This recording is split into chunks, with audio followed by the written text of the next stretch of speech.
श्री स्वामी समर्थ. श्रोते हो, तुम्हा सर्वांचं अगदी पुन्हा नव्याने स्वागत आहे आपल्या कृपाछत्र स्वामी या यूट्यूब चॅनलमध्ये. आज आषाढी एकादशी आणि आज आषाढी एकादशी निमित्त नेमका बुधवार, मार्गदर्शन मीटिंगचा दिवस आणि दादांनी त्यावरती केलेलं, आपल्या विठुरायावरती जे काही केलेलं मार्गदर्शन आहे ते अगदी सगळं अवर्णनीय आहे.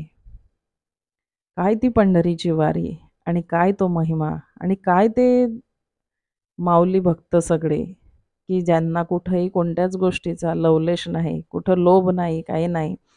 फक्त आपल्या नामात दंग, आपल्या भगवंताच्या नामामध्ये दंग. आणि तसेच आपले दादा हे सगळ्यांना अगदी तसंच मंत्रमुग्ध केलं दादांनी सगळं वर्णन सांगताना पंढरीचं. म्हणजे पंढरपुरातच असल्याचा हा भास होत होता, की आम्ही सुद्धा पंढरपुरातच आहोत.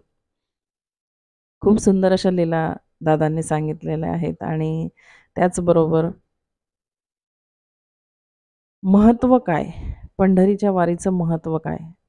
आणि जेव्हा आपण आपल्या भगवंताची निस्वार्थ सेवा करतो, त्यातून आपल्याला काय मिळतं? हे सुद्धा दादांनी अगदी खूप छान असं विस्तृतमध्ये सांगितलेलं आहे.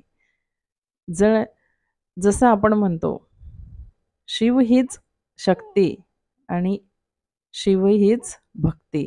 तसंच आपल्या विठुरायांचं पण आहे. आपले विठुराया दुसरे कोणी नाही आहे. आपले विठुराया म्हणजे आपले विष्णू. मग आपल्या विष्णूंची सेवा करताना कोणता भक्त मागे राहणार आहे? कोणताच नाही. आणि म्हणतात ना, ज्या दिवशी आषाढी एकादशी असते त्या दिवशी विठुरायसुद्धा मंदिरात हजर राहत नाही. ते सुद्धा आपल्या वारकरी माऊलींसोबत ते सुद्धा वारीमध्ये सामील असतात. पण ते कोणत्या स्वरूपात असतं हे आपल्यालाही माहिती नाही आहे. तर चला, या खूप छान अशा आषाढी एकादशीच्या पर्वणीवरती आपल्या आदरणीय श्री अविनाश दादांचे मार्गदर्शन ऐकूया. आणि त्याचबरोबर जर तुम्ही अजूनही आपल्या कृपाछत्र स्वामी या यूट्यूब चॅनलला लाईक केलं नसेल तर नक्कीच लाईक करा आणि बेल आयकॉनचं बटन दाबा, जेणेकरून येणाऱ्या प्रत्येक व्हिडिओचं तुम्हाला नोटिफिकेशन मिळत राहील. श्री स्वामी समर्थ. चला आपण मार्गदर्शन ऐकूया.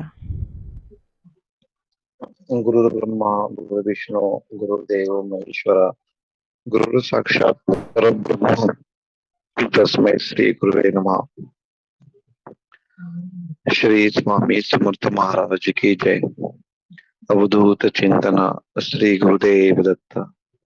श्री गुरुदेव दत्त. श्री गुरुदेव दत्त. आज शनिवार, नेहमीप्रमाणे आपला हा मार्गदर्शनाचा दिवस. आता सगळ्यांना उड लागली त्या गुरुपौर्णिमेच्या दीक्षा समारंभाचे अनेक सेवेकऱ्यांचे नाव आपल्याकडे आलेले आहेत आणि आपण या ठिकाणी गुरुपौर्णिमा विशेष करून मानवी जीवनाचं महत्व समजावून सांगणारे, या देहातीत बुद्धीला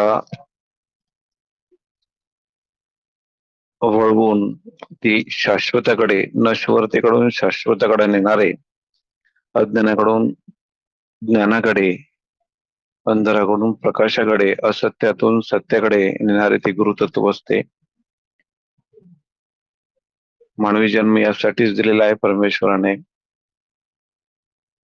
बघा, आपल्या ह्या हिंदू सनातन संस्कृतीमध्ये अनेक महान अवतार पुरुष, संत, महान आत्मे होऊन गेले. त्याने जी वाट धरली ती फार मोलाची.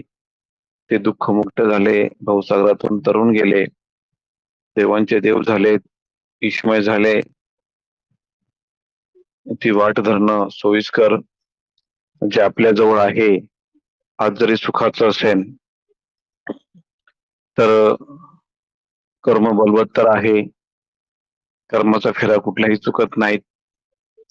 ते देवतांना सुद्धा दुर्लभ आहे. कर्म गती फार कठीण असते, दिव्य असते. ते जाणणंच कर्माचं ज्ञान म्हणजे गुरुगीता होय. गुरु कसा असावा, कसा नसावा, शिष्य कसा असावा, कसा नसावा, आपापल्या बुद्धीतून हा भाग आपल्याला कळतो. त्यासाठी आश्रय आपण ग्रंथांचा घ्यावा. ग्रंथ हेच गुरु सध्याच्या काळामध्ये आहेत.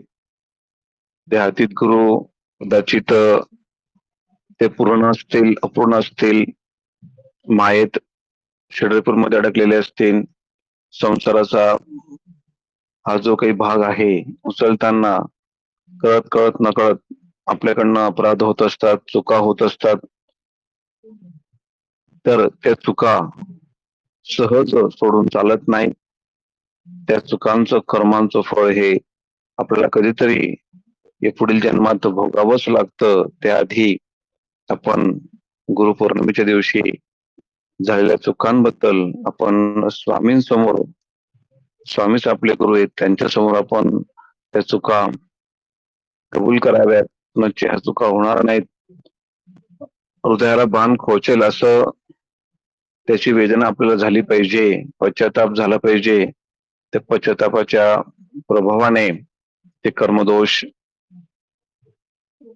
श्री स्वामी महाराज नष्ट करून शिष्याला बलवत्तर करत असतात.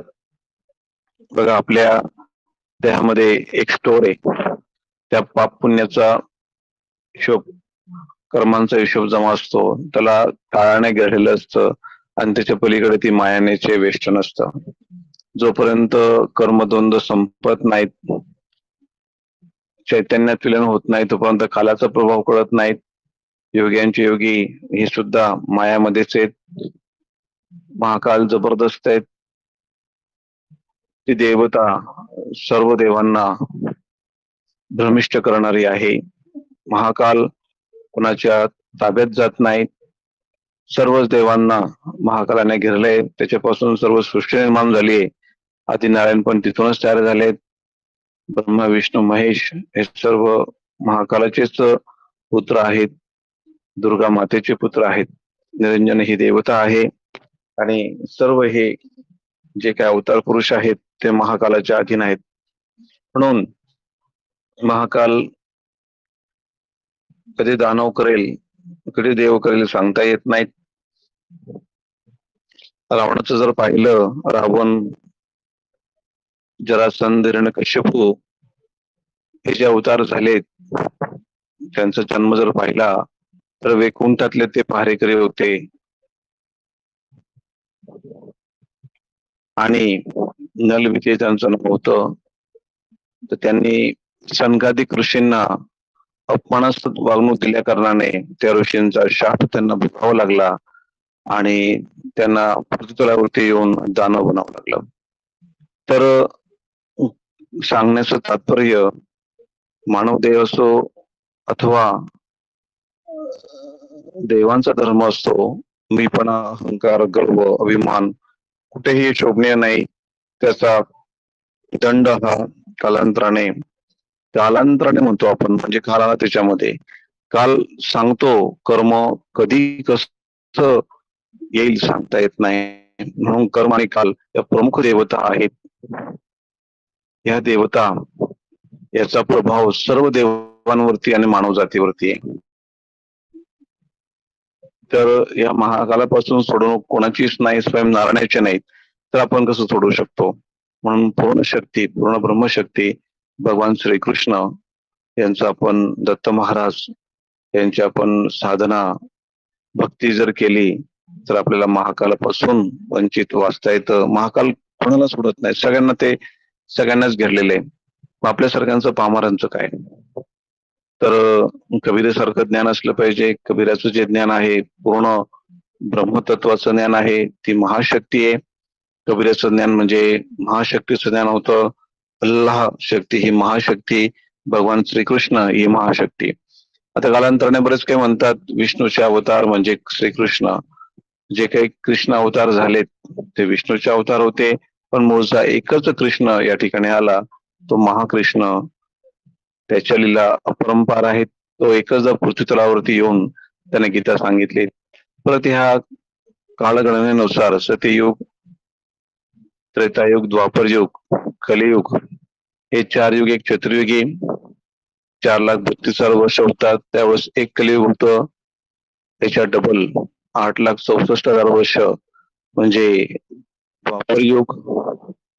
17,34,000 म्हणजे त्रेतायुग आणि त्याच्या दुप्पट.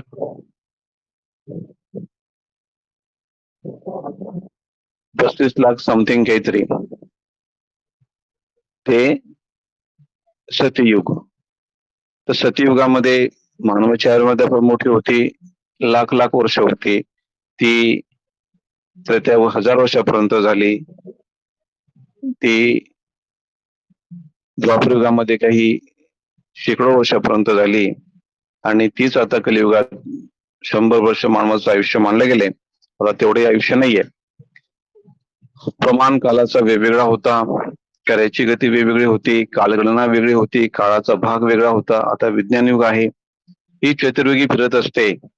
आता या सगळ्या जर यांची बेरीज केली तशा 71 चतुर्युगी जेव्हा होतात तेव्हा एक मन्वंतर होतं. ते मन्वंतर असे 14 मन्वंतर होतात. तो एक कल्प होतो. तो एक कल्प म्हणजे ब्रह्मदेवाचा एक दिवस. असे 50 वर्षाच्या पदार्पणात ब्रह्मदेवाचं आयुष्य आहे. अशी कितीतरी ब्रह्मदेव, अनंत ब्रह्मदेव इथे या ठिकाणी तयार होतात. अनंत ब्रह्मदेवाचं आयुष्य 100 वर्ष आहे आणि 100 वर्ष आयुष्य ब्रह्मदेवाचं आहे. ही कालाची गणना म्हणजे एवढी कठीण. त्यानंतर ब्रह्मदेवापेक्षा मोठं आयुष्य जर असेल 100 पटीचं ते विष्णूचं आहे आणि विष्णूपेक्षा 100 पटीचं आयुष्य शंकराचं आहे, शिवाचं आहे. तर ही कालगणना आहे, किती प्रचंड आहे. त्यात आपले अनंत जन्म होतात आणि अनंत जन्मात आपण गटांगळ्या खात असतो. चुकीचे कर्म केले, देवधर्म केला नाही, नास्तिकपणा केला तर 84 लक्ष योनी फेरा, एवढा प्रचंड हे सनातन धर्म सांगतो. ह्या सगळ्या इतिहासामध्ये असे अनेक धर्म, मुस्लिमांसारखे, ख्रिश्चन, ईसाई, पारशी असे अनंत धर्म येऊन गेलेत. त्यांचे अनंत महापुरुष येऊन करून गेलेत. पण गीता ही अनादी, कबीरांसारखे अनंत परमेश्वर अवतार होऊन गेलेत. पण गीता ही एक बोध राहिला आणि ते परमपूजनीय असा हा ग्रंथ सर्व धर्मांसाठी राहिला. मुस्लिम धर्म याची निर्माण होण्याची काळ आहे, अंत होण्याचा काळ देखील आहे. सनातन धर्माचा कुठल्याही प्रकारचा काळ नाही, कारण मुळातच काळ महाकाल सनातन धर्मामध्ये येतात. तर अशा उच्च संस्कृतीमध्ये ही भारतीय संस्कृती ही अपरिमित जबरदस्त ब्रह्मतत्वाने भरलेली असताना आपण फाटक्या तुटक्या लोकांचा आदर्श घेतो. एवढी मोठी संस्कृती यात जर उतरलात, विज्ञान युग म्हणजे त्यात काही लागतच नाही. जर आपण देहाची बंधनं सोडून आत्मिक तत्वाकडे जर वळलो तर तो विशाल असा सागर आहे. त्या सागरामध्ये आपण काय नाही करू शकत. हे अनंतात जर सामील व्हायचं असेल तर मग गुरु करावा लागतो. एवढं सगळं ब्रह्मांड चक्र एवढं कठीण असता कारणाने आपण ह्या जड जीवाची अविद्या जवळ घेऊन बसतो आणि मनशंके करून आपण आपला देह सहज संपवतो. बघा, पुण्यकर्म प्रत्येकाची असतात. 84 लक्ष होण्यामध्ये देखील पाप पुण्य आहे. त्याचा पुण्याचा भाग जर जास्त असेल तेव्हाच 84 लक्ष होण्यातून या काल्पनिक गोष्टी नाहीत, ते साधारण नाहीत. त्याला शास्त्र पुराणात, वेद पुराणात, गुरुपुराण आहेत. गुरु कुठल्याही शास्त्रातूनच बोध देत असतात आणि हिंदू संस्कृतीत काय अनेक संस्कृती देखील इथूनच निर्माण झाल्या आहेत आणि या गोष्टींना प्रमाण मानतात. आपल्या धर्मात तुम्ही कुठल्याही वाईट गतीला असाल तर पुत्राच्या माध्यमातून ती वाईट गती सोडवता येते, असं कुठल्याच धर्मात असं नियोजन नाहीये. लाख लाख करोड करोड अनंत अनंत युग हे मुस्लिम धर्माचे असो, ख्रिश्चन धर्माचे लोक नरकामध्ये पाप भोगतात. त्यांना दुय्यम साधन काहीच नाही वर येण्याचं. पण आपला जर पित्र जर नरकात गेला असेल तर आपण त्याच्या नावाने अन्नदान, त्याच्या नावाने आपण पाणीदान, ज्ञानदान जर केलं तिथपर्यंत जाऊन पोहोचतं. त्याचा नरकाचा बरकरीमधून त्या चटकन सुटणं त्याला करता येते. जर एखाद्या जर भक्ताचा उद्धार करायचा आहे संसारात राहून भगवंताला, त्याच्या 3 पिढ्यांचे स्वर्गस्थानी गेलेले असावे लागतात. 21 पिढ्यांचा उद्धार होतो. म्हणजे ही चेन किती मोठी आहे हिंदू संस्कृतीची, सनातन संस्कृतीची. अशी चेन कुठेही नाही. आपण आपल्या धर्माचंच काय परधर्माचे सुद्धा लोकांना तिथून बाहेर काढू शकतो. वर्तमान काळात त्याने जी कर्म केले ती कर्माची भोग त्यांना भोगण्याचे. काही विषय वासनेत अडकल्यामुळे काही भूतात्मे प्रेतात्मे वाईट गतीला जातात आणि द्वेषात्मक पद्धतीने ते बदला घेत असतात आणि विधात्याच्या लेखनुसार काही वेळेस तो योग आपल्याला येत असतो, पिशाचा योग असो, आणखी इतरत्र वाईट शक्तींचे योग असो. पण गुरुनामाची शक्ती जर आपल्याजवळ असेल, गुरुमंत्र असेल, गुरूंची साधना असेल, तर ते सहज आपलं अंतः पटल किंवा जे कर्मांचा जो भोग आहे तो सरळ भोगून संपवून तो स्वच्छ केला जातो. पुढच्या जन्मात ते आपलं कर्म भोगावे लागत नाही. काही वज्रलेपासारखी पाप असतात, ती अक्षय कालगणनेनुसार वारंवार भोगावी लागतात प्रत्येक जन्मात. काही अक्षय पुण्य असतात, ती वारंवार पुण्य भोगता येतात. म्हणून कर्म हे उत्तम असावं, कर्म बंधनात असावं. जर आपल्याला कोणाचं वाईट करता आलं नाही, चांगलं करता आलं नाही, निदान वाईट तरी करू नये. आपल्याला जर कोणाचं चांगलं करता आलं नाही, वाईट करू नये, हे धोरण आधी ह्या गुरु परंपरेत घ्यावं. कोण सुद्धा मांसाहार करू नये. मांसाहार परश्री माते समान, दारू ह्या गोष्टी या संस्कृतीला बाधक आहेत. याचा सांभाळ करावा. मोठमोठे ऋषी स्त्रीच्या तावडीत सापडून त्यांचं जप जप वाया गेलंय. धर्म संस्कृतीची हानी झाली आहे. म्हणून परश्री माते समान म्हणावी. लोभ हा कुठलाही ठेवू नये. लोभ हा पापाचा बाप असतो. क्रोध विनाशकाली असतो. अनेक संकटांना क्रोध जन्म देतो. द्वेष मत्सर हे आपल्याला त्या त्या ठिकाणी कर्म गहन गतीकडे घेऊन जातात. म्हणून गुरु करणं म्हणजे काय? षड्रिपूंवरती हळू का असेना विजय मिळवणं. पापराशीतून मुक्त होऊन आपण पुण्यत्वाकडे वळणं. गुरु करणं म्हणजे काय? आपल्या अंतःशेषामध्ये जे काही पाप असतील ते समूळ नष्ट करून पूर्ण तत्वाकडे वळणं, त्याला गुरु म्हणतात. गुरु म्हणजे तुमचेच पुण्याचा भाग, तुम्हाला आशीर्वाद देऊन तुमचेच काम करून आणि तुम्हालाच उच्च पदावर नेणं म्हणजे गुरु नाही. बघा, खऱ्या शतशिष्य आणि खरा गुरु शतशिष्याला परंपरा आणि जे खोटे नाटे असतात त्यांना बाहेरची पद देऊन मोकळे करतो किंवा बाहेरच्या गरजा देऊन त्यांना मोकळे करतो. भ्रमिष्ट आणखी भ्रमिष्ट करण्याचं काम करत असतात. आता काही देवता आहेत, तुम्ही त्यांच्याकडे जा, संपत्ती वगैरे तुम्हाला बऱ्याच काही गोष्टी पूर्ण करून देतात, अडचणी असेल सॉल्व्ह करून देतात, ते देवता करतात. पण ते देवतांना असं वाटत नाही जीवाचा उद्धार व्हावा आणि हा आपल्यासारखा व्हावा किंवा याचं जीवनमुक्त होऊन याचं कल्याण व्हावं, हा देवतांना वाटत नाही. तुम्ही किती नवस करा, किती काही करा, किती तीर्थ करा, किती ज्योतिर्लिंग करा, किती चारधाम करा, जर देवांना वाटतच नाही की तुमचा उद्धार व्हावा, पण तुमची खूप भक्ती असेल प्रमाणाखाली आणि तो देव तुमच्या भक्तीला बांधील असेल, तर तो देव सांगेल, अरे बाबा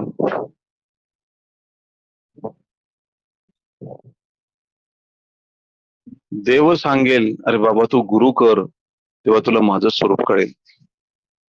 लक्षात घ्या, किती मोठी गोष्ट आहे. आपण कुठल्या स्थितीला वावरतो, किती अज्ञान पण आपल्याकडे आहे.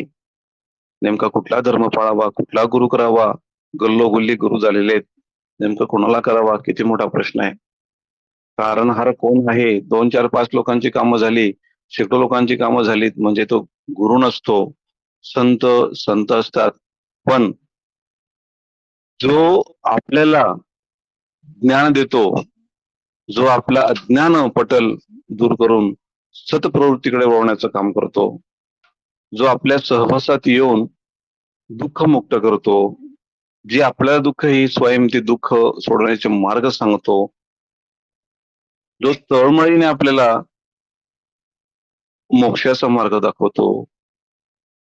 अनंत पाप, अनंत राशी, अनंत सगळं अनंत, हे अनंतात्म सोडवणं म्हणजे फार कठीण.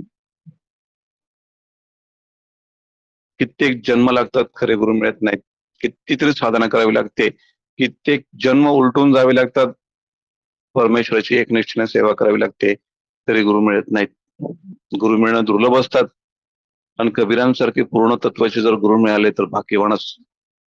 एकमुखी दत्त महाराजांसारखे जर पूर्ण गुरु मिळाले तर भाग्यवानच. खूप तपश्चर्या करून पूर्णत्वाला जावं लागतं, सहज साध्य नाही. अनंत जीव अनंत मार्गात अनंत ठिकाणी अडकून पडलेले आहेत. त्यांना बाहेर काढणं फार कठीण गोष्ट आहे. असंभव आहे सगळ्या कृती घोर कलियुगात. तर आपण त्या पूर्ण ब्रह्म सत्तेकडे जाऊ शकतच नाही, ते दुर्मिळ आहे. किती हवन करणार, किती पूजापाठ करणार, किती तंत्र मंत्र करणार, हे शेवटी कुठपर्यंत हे तुम्हाला कुठे घेऊन जाईल. वर्तमान काळात तुमचे दुःख नष्ट करतील, पण नंतर पुढचं काय. त्या जीवाला ज्ञान मिळालं पाहिजे, योग्य ती गती मिळाली पाहिजे. गतीशिवाय शोभा नाही. सगळ्याच ठिकाणी मंदिरांचे व्यापार झालेत, नष्ट मतं झालीत, परब्रह्माला रोखण्याची ताकद नाही. कुठलाही मेळावा फक्त पैशाच्या उद्देशाने घेतला जातो. फक्त पैसा पैसा पैसा हेच कारण केलं जातं. त्यात भक्ती नावाची गोष्ट दुर्लभ झाली आहे. स्नेहश्री गुरुदेव दत्त परिवाराच्या माध्यमातून प्रत्येक जीवाला भक्ती शिकवण्याचा प्रयत्न आहे. आणि भक्ती ही अशी असावी, ती ज्ञानयुक्त असावी. भक्ती अशी असावी की त्या भक्तीत परमेश्वर ओळखला गेला पाहिजे. बघा, दास बना, सेवेकरी बना, अहंकार कुठल्याही गोष्टीचा नको. श्रीमंती असो या गरिबी असो, सुद्धा सर्वदा श्री स्वामी महाराजांमध्ये लीन असा. जे काही चाललंय सर्व त्यांच्या इच्छेने चाललंय, जे काही पुढे होणार आहे त्यांच्या इच्छेने होईल. इच्छेत इच्छा मिळून राहा, म्हणजे आपले सर्व कर्म ही ईश्वरार्पण होतील. स्वामींना भूषणा होईल असं वागा, म्हणजे त्या तत्वाशी तुम्ही एकरूप राहा.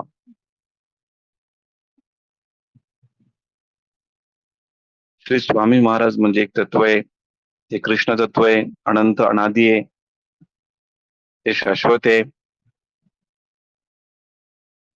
अविनाशी आहे. त्या तत्वाचा जर अभ्यास केला तर तत्वात सामील व्हा. जीव, देवता, प्रपंच आणि परमेश्वर या चार गोष्टी फार महत्वाच्या आहेत. त्यात गुरूंचं साध्य आपलं असावं लागतं. गुरुशिवाय तर उपाय नाही. जीवाची जास्तीत जास्त काही देवता बनता येईल, परमेश्वर स्वरूप बनणं फार कठीण. त्याच्यामुळे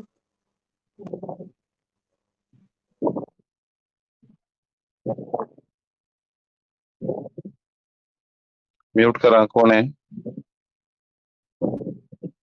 दादा श्री स्वामी आपण गुरु कशासाठी करावा हे एवढं अज्ञान पण आपल्याकडे आहे.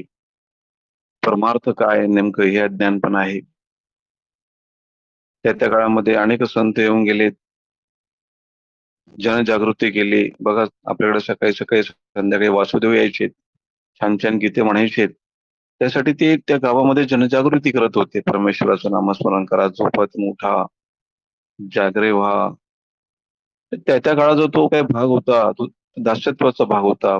ते परमेश्वर दूत आपल्याला जागृत करत होते. आता अनेक संत मीडिया याच्या माध्यमातून आपल्या जनजागृती करत असतात. बघा, मन एवढं चंचल झालंय, तर मनाचा वेग एवढा विक्षिप्त झालेला आहे, ते कधीही कोणावरती विश्वास ठेवत नाही, शंकेखोर झालंय. ते आज इथं तर उद्या वारंवार इकडे तिकडे भटकत असतं. मोबाईल, टीव्ही, लॅपटॉप, ऑफिशियल कामं, संसाराची प्रश्न, हे सगळं करत असताना इतका व्यथा, इतका गुंथा त्या मनाने जवळ घेतलेला असतो. क्षणभर विश्रांती नाही आणि अध्यात्माचं कणभर ज्ञान नाही. आणि हे असं कुत्र्या मांजरांसारखं डुबून डुबून एक दिवस लोन फेडून, कर्ज फेडून, व्यवसायांच्या मागे लागून कुठेतरी काहीतरी मिळवण्याच्या नादामध्ये खूप काही मिळवलं म्हणून समाजाला दाखवतो, पण जर पाहिले का दृष्टिकोनातनं खूप काही गमवलेलं असतं. चालेल, दुसरा टप्पा खूप आवडेल आम्हाला.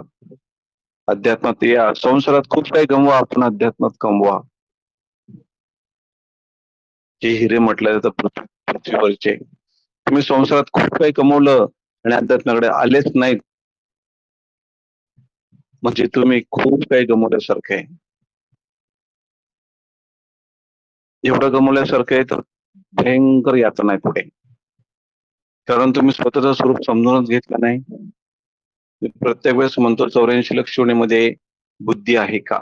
मग तुम्ही जंगलातले प्राणी पहा, पशु पक्षी पहा, जीवजंतू पहा, समुद्रातले पहा, ते सर्व जीव पहा, ते सगळे प्रेरणा तुम्ही फिरून आलात एक दिवस तरी. सगळे प्राणी तुम्ही झालेला आहात. म्हणजे सर्पाला घाबरतात तुम्ही, कधीतरी येऊन सर्पाच्या भोवल्यात हिंडले तिकडे तिकडे कानाकोपऱ्यामध्ये. अगदी एक एक जीव 84 लक्षातला तुम्ही फिरून आलेला आहात. ते ब्रह्म चैतन्यमय आहे. ही सृष्टी चैतन्यमय आहे. अहम ब्रह्मस्मी तत्व आहे. म्हणून आपण प्राणी मात्रांवर दया करा. ही आपल्या संस्कृतीचा सूक्ष्म अभ्यास आहे. प्राणी मात्रांवर दया करा. एकही जीव असा नाही की तो हे 84 लक्ष फिरून आलेला नाहीये. वरून कोणी टपकलं का? नाही. योनीतनच आलो, पण याच्या आधी आपण असं होतो त्याचा विचार कोणी केला का? अशा कितीतरी योन्या फिरून फिरून भयंकर दुःख बघून, कारण त्या योन्यांना बुद्धी नाही दिलेली परमेश्वराने, आहे तेवढीच दिली आहे, लिमिट आहे त्याला. पण मानवाला एवढी बुद्धी दिली की तर तो स्वतःला ओळखू शकतो, तर त्या परमेश्वराचा अंश आहे हे त्याला कळू शकतं. खूप जालिमशी ही माया आहे, काल आहे, तुम्हाला घेरून घेरून तुम्हाला पूर्ण वाटोळ करणार आहे. अनंत दुःख तुम्हाला देणार आहे. म्हणजे काय, दुःख कशाला म्हणता येईल? तुम्ही फार पुण्य कमवलेत आणि ती पुण्य तुम्ही वैकुंठात घालवली, तरी काल तुमचा बदला घेणारच आहे. म्हणजे तुम्हाला कालाने घेरलंच आहे. तुम्ही स्वर्गात जरी गेलात, तुम्ही कैलासात जरी गेलात, तरी समजा तुम्ही शिवाजवळ जरी बसलात, तरी समजा कालाने तुम्हाला पिळलंय, मारलंय, संपवलंय. योग्य गतीला नेलंच नाहीये.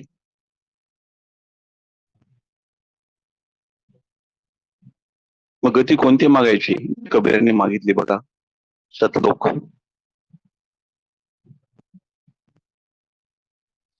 पूर्ण ब्रह्म, पूर्ण परमेश्वर. कबीरांचं ज्ञान विशाल होतं. अल्लाह मालिक. कबीर कोण होते? गेल्या जन्माचे शुकमणी होते. अखंड पूर्ण वैराग्य. त्या शुकमणीची गोष्ट गेल्या वेळेस सांगितली मी, की 12 वर्षाचं बाळ गर्भात होतं, बाहेर निघायला येत नव्हतं. व्यासांची पत्नी 12 वर्ष गर्भात बाळ होतं. कंटाळले, भगवान कृष्णांना सांगितलं की हे तिच्या यातना किती होत आहेत, 12 वर्ष झालेत, तो गर्भातनं बाळ बाहेर निघत नाहीये. भगवान कृष्णाने सांगितलं, तो जो आहे तो फार श्रेष्ठ ऋषी आहे, तो बाहेर येऊ शकत नाही, त्याला आईचे मुख पाहायचं नाहीये, त्याला जंगलात जाऊन ती डिलिव्हरी करा, तेव्हा तो बाहेर येईल, त्याचं सोडून द्या. असं म्हणून त्या मातेला तिथं नेऊन डिलिव्हरी केली आणि ते शुक म्हणून त्या ठिकाणी राहिले वनवासात. थोडं प्रचंड असं खडतर वैराग्य त्या शुक मुनींचं होतं. त्या शुक मुनीं इतिहास आपल्याला माहितीये, ते व्यासांचे पुत्र होते. तेच ह्या जन्मी कबीर म्हणून आलेत कलियुगात. तर कबीरांचं ज्ञान हे पूर्णत्वाचं ज्ञान होतं. त्यांनी अखंड देवांचा इतिहास सांगितला, पूर्ण परमात्मा कसा आहे हे समजावून सांगितलं. त्यात नाथांशी त्यांचा संयोग आला. गोरक्षनाथांना त्यांनी पूर्ण ज्ञानाची दीक्षा दिली.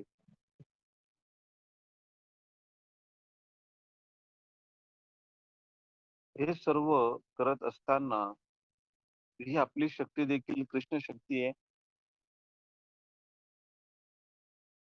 प्रपंचातला कृष्ण बसत नाही, पण लंगडा बाळ कृष्ण हा प्रपंचातला आहे.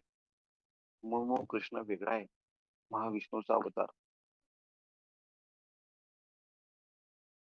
मूळ कृष्ण वेगळा आहे, काळा कृष्ण, काळा राम हे पूर्णत्वाचे लक्षण आहेत.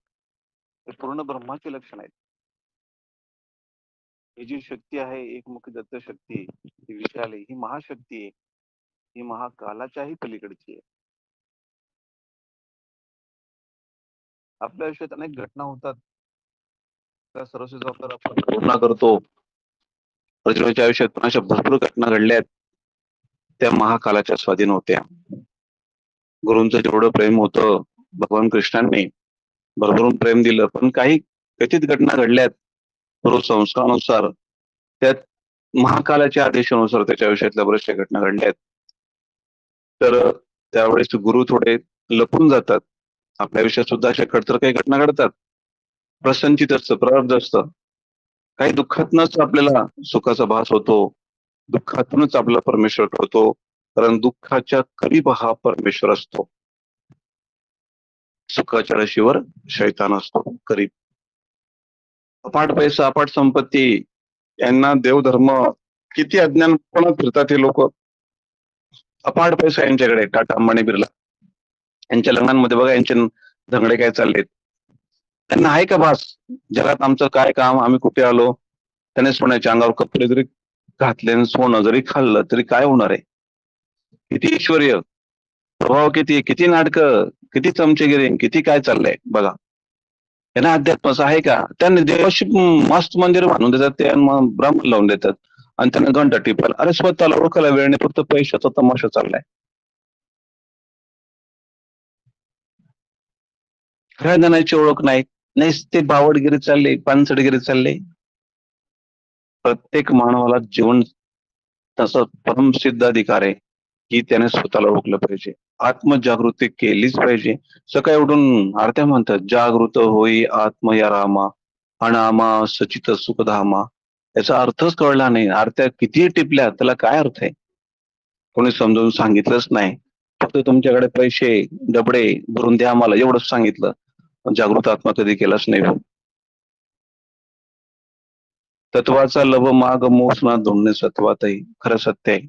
घोर कलियुगामध्ये तत्व हरपलंय आणि अर्ध्या पूर्ण मार्ग ऱ्हास करताय धर्माचा. पूर्णत्वाचं ज्ञान कोणाकडे नाही, पूर्ण गुरूंचं ज्ञान कोणाकडे नाही. सर्व देव परमेश्वराचेच अंश आहेत. ज्याला त्याला एक विशिष्ट विभाग दिलाय, त्या देवता तेवढ्या कक्षे मर्यादितच आहेत. नारायणला सुद्धा एक विशिष्ट कक्ष आहे, त्या कक्षेच्या बाहेर पलीकडे काम नाही करू शकणार. ते महाकाल आहे, तो सगळ्यांना घेरून आहे. कर्म आणि ती देवता त्याच्या अधीन आहे. पाहिजे जसं कर्माला तो नाचवतो. तो काल आपल्या डोक्यावर नाचलेला असतो कधी बघा, सहज म्हणतात काल त्याच्या डोक्यावर नाचतोय. म्हणजे एखादा जर चुकीचं काम करतो, आपण म्हणतो ना, जर हा व्यक्ती चुकीचं करतोय आणि तो चांगला ऐकायलाच सरळ नाही, त्याच्या डोक्यावर काल नाचतोय, आपण सरळ म्हणतो. डोक्यावर काल नाचतोय म्हणून तो असं कर्म करतोय. ते कालाच्या अधीन कर्म आहे. तुम्हाला उपटून कसं फेकायचं ते कालाला चांगलं माहिती आहे. किती देवतांची सेवा करा,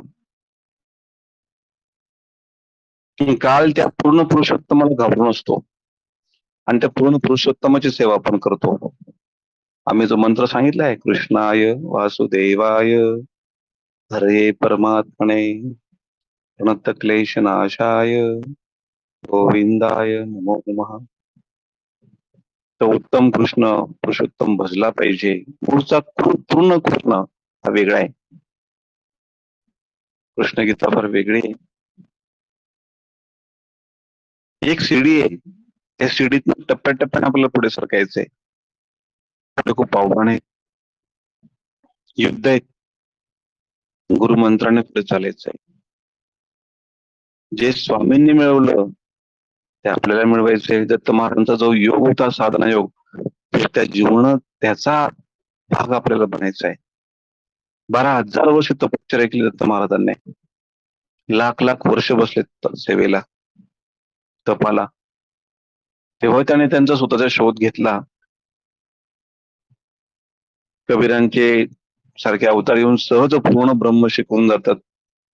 असे कबीरांसारखे अनेक अवतार येऊन गेलेत. हा एकच अवतार नाही, अनंत अवतार पृथ्वीवरती झालेत परमेश्वराचे. हा एकच अवतार नाही, अनंत आहेत. ज्याने मूळ पूर्ण ब्रह्म ओळखलं, त्याने स्वतःचा फायदा करून घेतला आणि त्या नियतीनुसार जेव्हा त्यांचं कार्य होतं, त्या कार्यात जे जे जीव सापडले त्यांना मोक्षाला नेलेत, आणि जे लटकले लटकूनच गेलेत. अनंताचा फेरा वाईट आहे. आता सगळ्यांना वारीचं वेळ लागलंय, पंढरीचं वारीचं. भगवान कृष्ण महाराष्ट्रात येऊन विठ्ठलाच्या स्वरूपात आलेत. कारण महाराष्ट्राचं प्रेम ते कृष्णाला हवं होतं, म्हणून पुंडलिकाच्या माध्यमातून विठ्ठल नाव धारण करून रुक्मिणी सहित 28 युगे एका विटेवर उभे राहिलेत ते विठ्ठल कृष्ण स्वरूप आहेत, विष्णूचे अवतार आहेत. तर गुरुकृपेने अनेक देवांची ओळख होते. आपण सर्वसामान्य, आपली बुद्धिमत्ता, आपलं ज्ञान हे कुठेतरी कमी पडतं.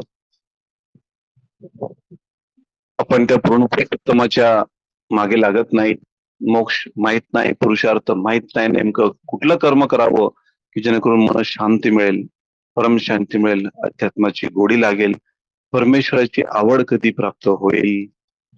सुखाच्या राशीवर परमेश्वर कितीही बसला तर त्याची आवड निर्माण होत नाही. संकट द्यावी लागतात, दुःख द्यावी लागतात, दुःखातून नाना प्रकारच्या परीक्षा भक्ताच्या घ्याव्या लागतात, आणि तिथून जी कसोटी लागते त्या कसोटीच्या माध्यमातून ती ओढ परमेश्वराची आपल्याला निर्माण होते. आणि ती ओढ एकदाची निर्माण झाली, आयुष्यात प्रल्हादासारखं संकट कोणाला होतीत का? जरा विचार करा. जशी जशी संकटात तो दृढ निश्चयाने भक्तिभावाने तो परमेश्वराशी अनुसंधान करायला लागला, मग त्याला भयंकर प्रसंगाला सामोरं जावं लागलं, आणि प्रत्येक टप्प्याटप्प्याला त्याचं मरण निश्चित होतं. पण अखंड श्रद्धा निष्ठा भगवंतावर ठेवून तो तरत होता. त्याच्या फार कठोर परीक्षा होत्या,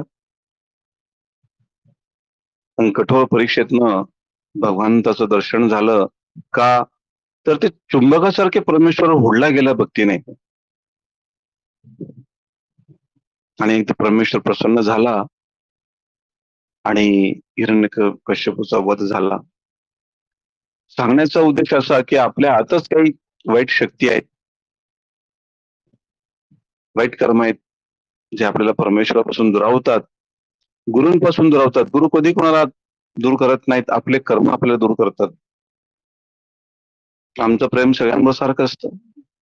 कधी तुमच्या कर्माचा कुठला भाग येऊन जाईल आणि तुमच्या डोक्यात किडे घुसतील, आमच्यापासून दूर होणार, सांगता येत नाही. अनंताच्या काळात लोटले जाणार. भक्ती करणं सिंहाचं काळीज लागतं. छोटे मोठे साक्षात्कार लक्ष देऊ नका. मूळचा साक्षात्कार महत्वाचा, परमेश्वर दर्शन महत्वाचं, संपूर्ण जड जगताची माया हटणं महत्वाचं. लख प्रकाश पडला पाहिजे, मी कोण, त्या परमेश्वर उत्तर दिलं पाहिजे, अरे तू माझाच खरा अंश बघ, मी तू काही वेगळा नाही. माध्यम गुरु असतं, गुरूंच्या कृपेने हे सगळं घडतं. कोण कुठील मी कवन कार्य मम जनी काही राहू, करी मजाईचा निर्भय निश्चल समसखला पाहू. कुठेतरी या परीक्षा दिल्यात पिठले महाराजांनी, म्हणून त्यांच्या मुखात हे वाक्य निघालेत, कोण कुठील मी कवन कार्य मम जनी काही राहू, करी मजाईचा निर्भय निश्चल समसखला पाहू. हे ज्ञान असावं लागतं. आईच्या गर्भातनं आपण जन्माला आलो म्हणजे हाच परिचय का आपला, आपला अनादी असा परिचय, अनंताचा परिचय. फार कर्माच्या वाईट घटनेतून आपण अनंत जन्म घेतोय आणि भयंकर दुःखाला बळी पडतोय. त्या घनघोर कलियुगामध्ये हे भवसागरात जर काढण्याचं रहस्य असेल, हे मायेतनं बाहेर पडायचं जर रहस्य असेल, तर गुरूंशिवाय तर उपाय नाही. हे सगळं सोडून पळायचं का? प्रपंच करायचा नाही का? प्रपंच नेटका करावा, परमार्थ फार मोठा करावा, संतांची संगत धरावी. संत संग देई सदा. परमेश्वराकडे एकच मागणं असतं, हा जीव खोटा आहे, मन खोट आहे, चंचल आहे, पापी मन असतं, हे शंकेखोर असतं, त्याला वारंवार ट्रीटमेंट द्यावी लागते, वारंवार सत्संगात प्रभावित करावं लागतं. सत्संगात गेल्याशिवाय हे मनाला, आपलं मनच सगळं दुःखाचं समूळ आहे. त्या मनामुळे वाटेल ते काय घडतं. मन कधी कोणाचं ऐकतच नाही. मग आपण मनाची गुलाम आहोत, लक्षात घ्या. आता इथं जायचं, तिथंच जायचं, आता इकडे असे कर्म करायचे, सगळं मनाच्या अधीन आपण चालतो. मनाला आपल्या अधीन आपण कधी करत नाही. आपण आपले एकीकरूपणा करतो, मनाची गुलाम होऊन जीवन जगत असतो. आणि सगळा जो पसारा तुमचा जो सांभाळलाय, षड्रिपुणे सांभाळलाय, आणि मन सगळं गढूळ झाले, ते षड्रिपुण्य झालेत. ते चंचल मन, त्याला स्थिर करणं एवढं कठीण आहे, एवढं कठीण आहे. ते मोठमोठे ध्यान करून सुद्धा, तप करून सुद्धा ते मनाला स्थिर करू शकले नाहीत. केवळ केवळ गुरुकृपेनेच मन स्थिर होतं. गुरूंच्या एका कृपा दृष्टीने ध्यान लागतं, आणि ध्यानातच मन स्थिर होतं. एकदा का मन तुमच्या ताब्यात यायला लागलं, मन जिंकला तो जग जिंकला. बघा, अध्यात्म जिंकला. किती मंत्र तंत्र सगळं मनाला रोखण्यासाठी, मनाला बंधनात टाकण्यासाठी. मनाचा स्वभाव विकारी आहे, त्याला विकार न सांगता लागतात. कुठल्याही संगतीची गरज पडत नाही, पण चांगलं करण्यासाठी एक योग्य संघ लागतो, संघ विचार लागतात. सहज चुकीचे आपल्याकडनं वागलं जातं.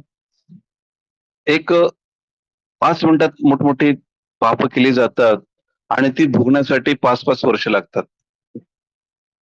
बघा, कर्माची गती एवढी कठीण आहे. म्हणून असं कर्म करा, जाणून बुजून जिव्हा नियंत्रणात असली पाहिजे. जिभेमुळे आपण आयुष्याचं खूप बरबादी करतो. भली मोठी संकट आपल्या आयुष्यात आपण जिभेने निर्माण करतो. मौनम परम साधनम. काहीच न बोलता उत्तर देत चला.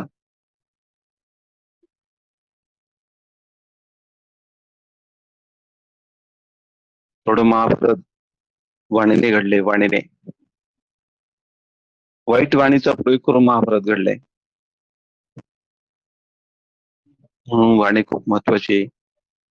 थोडं मोठ्यांचा नमन करत चला, झुकत चला आई वडिलांसमोर, देवासमोर. संस्कृतीचा आदर्श ठेवा, थोर व्हाल, मोठे व्हाल. संस्कृती रक्षक बना, संस्कृती भक्षक नको. दानवी वृत्ती नको. गडगंज श्रीमंती असेल, ते सोन्या चांदीचे तुमच्या गळ्यात असतील काही गटगाळ माळा, पण सात्विकता असू द्या. सात्विकता असाल तर गड जिंकाल. आजीवन गुरूंना भजाल तर तरुण जाल. नाही तर गुरु पौर्णिमा यावी, तात्पुरतं थोडं कुदून घ्यावं, नंतर सगळं विसरून जावं. काळ थैते नाचतोय, तो कधी तुमचा बळी घेईल सांगता येणार नाही. आपण स्वामींचे चरित्र अक्कलकोट मध्ये बखर वाचतो, अक्कलकोटचे. बघा किती अनुभव आहेत. काल कधी कोणाचा भक्षक होऊन जाईल सांगता येत नाहीत. त्यात आणखी घोर कलियुगात जन्म. म्हणून गुरूंशिवाय तरणोपाय नाही. देवतांचा आशीर्वाद, गुरुच्या संपर्कात आल्यानंतर देवता तुमच्या आशीर्वादाला देत असतात. आम्ही वारंवार म्हणतो, इथे शक्ती आणि महाशक्ती आहे. आमच्या संपर्कात आल्यानंतर अनेक लोकांना व्हीआयपी ट्रीटमेंट मध्ये तीर्थस्थानावरती का मिळते वरती, कारण तुम्ही त्या फार मोठ्या महाशक्तीच्या संपर्कात आला म्हणून. सहज होत नाही.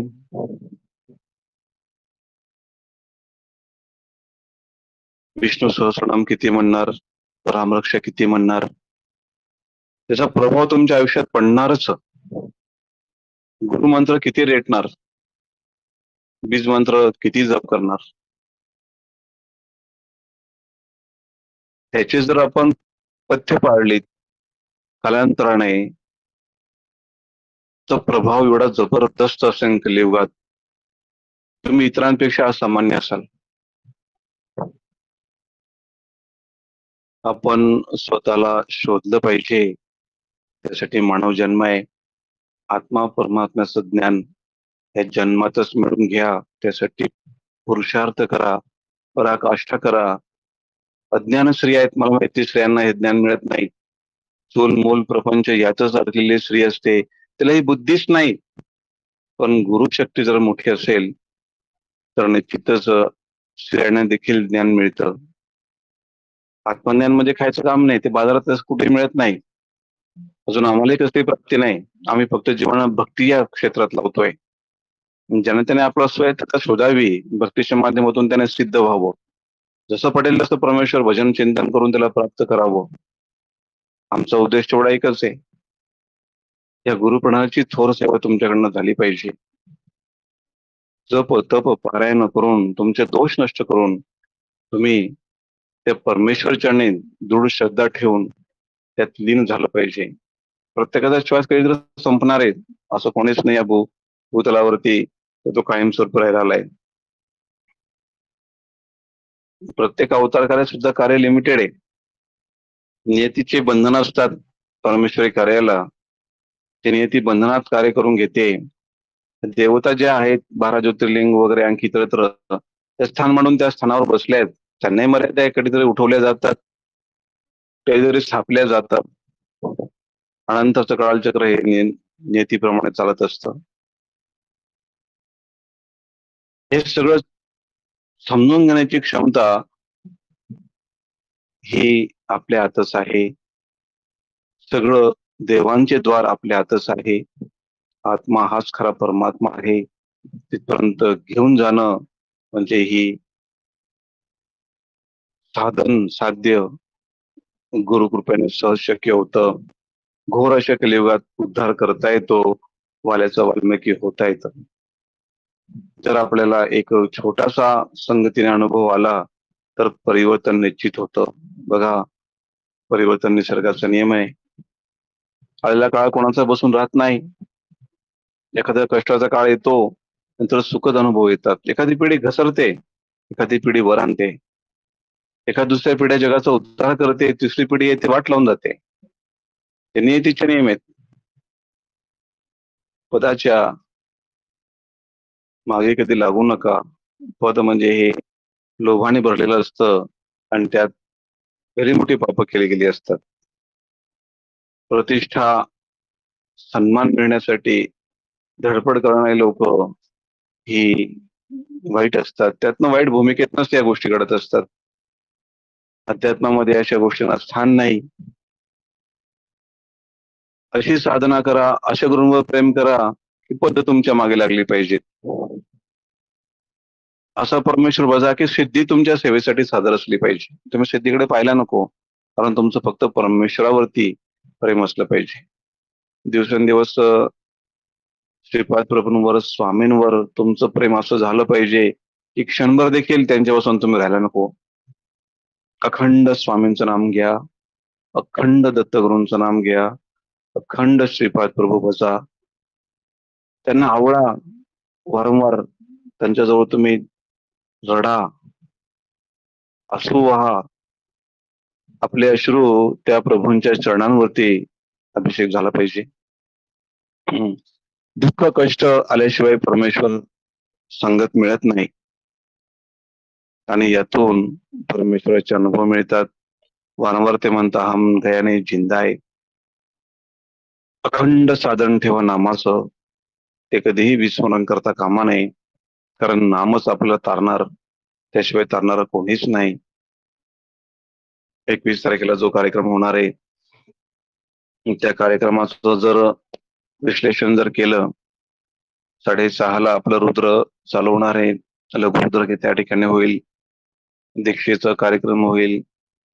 बीज मंत्र स्वरूपात तुम्हाला गुरु बीज मंत्र देण्यात येईल. मार्गदर्शन होईल.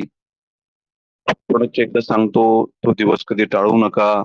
ते स्थान महत्वाचं आहे. त्र्यंबकेश्वर महाराज बघा, अनादिकालापासून त्या ठिकाणी स्थित आहेत.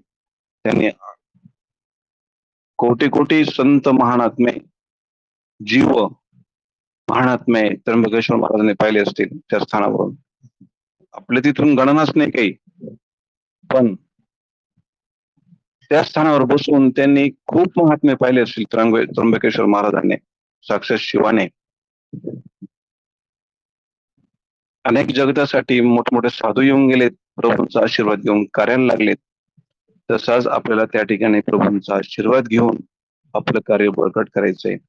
स्वयं त्र्यंबकेश्वर महाराज आपल्या त्या गुरुदीक्षेला, त्या सोहळ्याला साक्ष असतील आणि तिथं मिळणारी जी बीज मंत्र असेल तो अतिशय पॉवरफुल असेल. तिथून अद्भुत अनुभव तुम्हाला येतील. अनंत जन्मांचे पाप राशी जाळून भस्म होतील असा तो बीज मंत्र आहे. तुम्ही दत्त तत्वामध्ये स्थित व्हाल. सहज दर्शन दुर्लभ आहे. दत्तप्रभूंचे दर्शन होत नाही कोणाला, कलियुगात असंभव आहे. पण मंत्र जप सामर्थ्याने त्यांचा सहवास निश्चित आहे. ती शक्ती तुमच्या असेल. प्रेत करणी बाधा तुम्हाला आजीवन लागू शकणार नाही असा तो दत्तबीज मंत्र आहे. आणि प्रभूंच्या सहवासाने दत्त महान आत्मे तुम्हाला आशीर्वाद द्यायला सहज येतील. जे दत्तमय झाले तुम्हाला ते कृपांकित करायला येतील. योग्य ते गुरु मिळतील, चालवून येतील. अद्भुत सामर्थ्य तुमच्यात प्राप्त होईल असा हा बीज मंत्र आहे.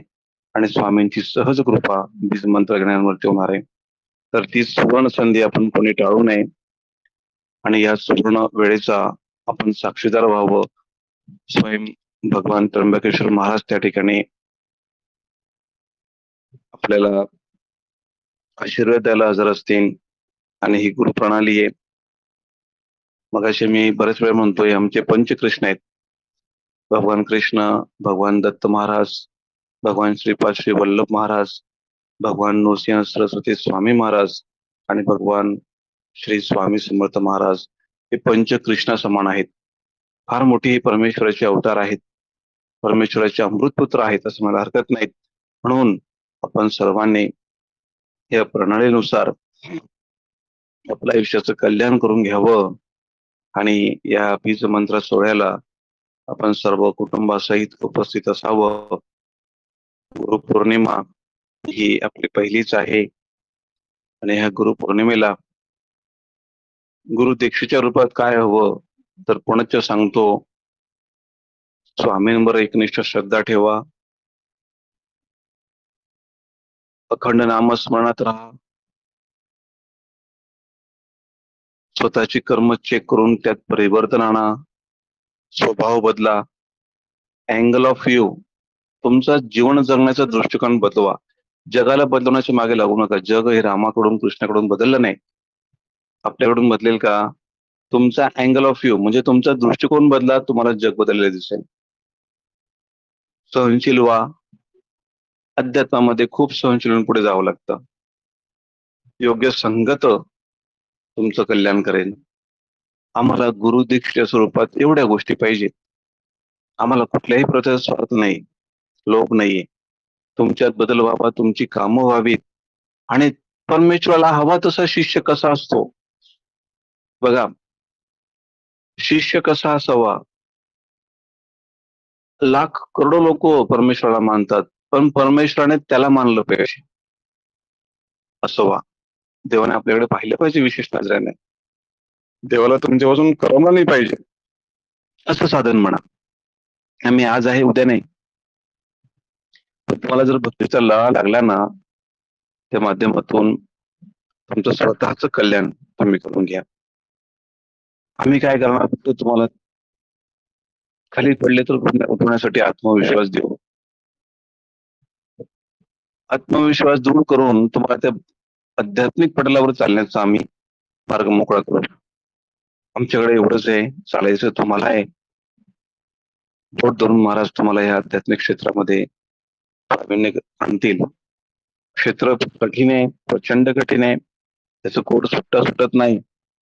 चांगल्या चांगल्या देवांना ऋषींना अजून कोड सुटलं नाही, तर आपल्याला कसं सुटेल? पण खरा गुरु जर सक्षम असला तर सगळ्या संभ्रम अवस्थेतनं बाहेर काढतो. नाना प्रकारची प्रश्न, संसारातली अडचणी या किती दिवस मांडणार? अडचणींच्या साहित्यानं तुम्हाला परमेश्वर दिसतो, मान्य आहे. पण आता ज्यांना काही आपण म्हणतो अज्ञानी आहे, म्हणजे याला काही अक्कलच नाहीये, अडाणी आहे, त्याचं शिक्षण झालं नाही असं म्हणतो. थोडंफार येऊन तुमचं इथं काहीतरी शिक्षण झालंय. आपण सर म्हणतो सुशिक्षित बरं, याला काही थोडंफार येतं, शिकलेलं आहे. अध्यात्मात आल्यानंतर थोडंफार काही शिकून आले असेल तर देवाकडे काही मागू नका. देवाकडे जी लोक मागतात ते अज्ञानी असतात, त्यांना ज्ञान नसतं. खरा ज्ञानी देवाकडे काही मागतच नाही. मागत असेल तर तो स्वयंभूण्याचं ज्ञान मागतो. हे आध्यात्मिक पटलावर चालायचं कसं, कुठले कर्म करायचे, कुठल्या ज्ञानामुळे आम्ही सुखी होऊ, शांती होऊ, भवसागर तरून जाऊ किंवा मोक्षपदाला जाऊ किंवा आमचं कल्याण होईल असं कोणतं कर्म आहे ते सांगावं. त्यासाठी ग्रंथ चाळावेत, स्वतःचा अभ्यास स्वतः करावा. स्वामींसारखे गुरु आहेत त्यांना भजावं, धूट मिठी मारावी चरणांना, कळकळून सांगावं, महाराज बाळाला जे दिलं ते मला द्या, स्वामी स्वतःला जे दिलं मला द्या, माझ्यात कुठं कमी आहे, मी कुठे कमी पडतोय, मला सांगा, मला मुक्त करा, मला मोक्ष द्या, मला परंपरेला पोचवा, माझं मूळ स्वरूपाचं दर्शन मला करून द्या. महाराज आता जाग आणलीये तर ज्ञान द्या. आतापर्यंत अज्ञानासारखा फिरत होतो, जाग नव्हती, पण आता जाग आल्यावर देवा परमेश्वरा असं तू आमच्यापासून दुरावू नको. आता खरं जर आम्हाला ज्ञानाची थोडं लागली तर ते अमृत पाज, आम्हाला तृप्त कर, परम शांतीकडे घेऊन जा. या अज्ञानाकडून आम्हाला ज्ञानाकडे वळव. आम्ही तुझे लेकर, तुमचा सांभाळ कर, संरक्षण कर. वारंवार स्वामींना प्रार्थना करा. यासाठीच मानवी जन्म आहे, इतर गोष्टींसाठी नाही मुळात. आणि न मागताच स्वामी तुमचा संसाराचा बोजा उचलत असतात. न मागता सगळं देत असतात. स्वामींकडे ज्ञान मागा, कार्य करा स्वामींचं. अनेक दुःखी पीडितांचे आश्रित बना. कुठलाच मोठेपणा घेऊ नका. सगळं श्रेय स्वामींना द्या. सर्व कर्म ईश्वरार्पण करा. स्वतः सिद्ध व्हा, अनेकांना सिद्ध बनवा, ज्ञानी व्हा आणि अनेकांना ज्ञानाची पाणपोई घालवा. ते कमी आहेत, सोंग फार आहेत, वैरेची रात्र आहे, किती कुकाण आहेत, सरळ सरळ देव भेटत नाहीत. मंदिरात तो नाहीच नाही, फक्त तो क्षणिक कामापुरता मंदिरात असतो. आरती पूजन वगैरे तेवढंच. मंदिरात देव नसतोच. मन म्हणजे मनाला धीर देणारं मंदिर. तर देव कुठे तिथं? देवाचा निवास तीर्थांमध्ये नाहीये, कुठंच नाहीये. तो क्षणभरासाठी खरं विराजमान तो आपल्या अंतरात्म्यातच आहे. हे सगळे बाह्यंतर जग निर्माण करून अंतर जगात त्याचं स्थान आहे. ती सगळी स्टेप्स आहेत. देवारा, मंदिर, तीर्थ. खरा देव गुरूंच्या सान्निध्यात आपल्या अंतरात्म्यातच आहे. अंतरात्म्याची ओळख जो करून देतो तोच खरा गुरु. देहाचे बंधन सोडण्यासाठी वारंवार जो प्रयत्न करतो तो खरा गुरु. देहाचे पोशिंदे ते खोटे गुरु. तुम्हाला देहाच्या कुठल्याही गरजा पूर्ण करून टाकल्यात. एक छोटासा अनुभव कारणीय असतो सतशिष्याला योग्य त्या गतीला जायला. मागून मागून काहीच मागू नका देवाकडे, न सांगता मिळतं. तुम्ही आमच्याकडे हात पसरवतात, हे द्या मला, ते द्या, ते द्या, हे द्या. किती कामं करायची, मर्यादा. लाख लोकांमधून एखादा शिष्य देवाला आवडत असतो, त्याचं काही मागणंच नसतं. आणि अशा शिष्यासोबत देव असतात, म्हणल्यानंतर सुद्धा देव त्याची पूर्ण येतं करून येतात. तो काहीच मागत नाही. आपल्या अकाउंट मध्ये काहीतरी बॅलन्स असला पाहिजे. ते परमेश्वरावरती ऋण ठेवलं पाहिजे. तुम्ही संकल्पित सेवा करून, कुठल्याही सेवा करून काही नाही मागतच असतात. समजा तुम्ही 1 कोटी जप केला तर तुमचे 50 लाख तर असेच काहीतरी गरजा पूर्ण करण्यात गेलेले असतात. एवढा 1 कोटी जप तर कोणी करत नाही आजकाल. लोकांचा बाजार येतो, एक माळ जमत नाही मला करायला. बॅलन्स कमी तुमच्या अकाउंट मध्ये, एकदम पुअर आहेत तुम्ही सगळे. भगवंताचा बॅलन्स कमवा, नामाचा बॅलन्स कमवा, जपा तपाचा बॅलन्स कमवा. असं काहीच मागणं नको. संकट येऊ द्या ना, तुमच्या कर्माचेच फळ आहेत ते. अखंड श्रद्धा, निष्ठा जर ठेवली भगवंतावरती तर संकटाचा निशाण तोच करून देत असतो. कठीण जरी गोष्टी वाटत असल्या, हे अज्ञानपणे नाही कळत. आमचं बोलणं तुम्हाला कळत नाही हो. कळलं असतं तर मग कठीण कळतच नाही. आपण अज्ञानवासात आहोत. एकदा सांगतो, 21 तारखेला जो कार्यक्रम होईल, या कार्यक्रमाला आपण सर्वांनी उपस्थिती प्रार्थनीय एक संधी एकचदा येते, परत परत येत नाही. हजार लाख कामं महत्वाची सोडून त्या ठिकाणी यावं आणि गुरुपद स्वामींचं घ्यावं, बीज मंत्र घ्यावा.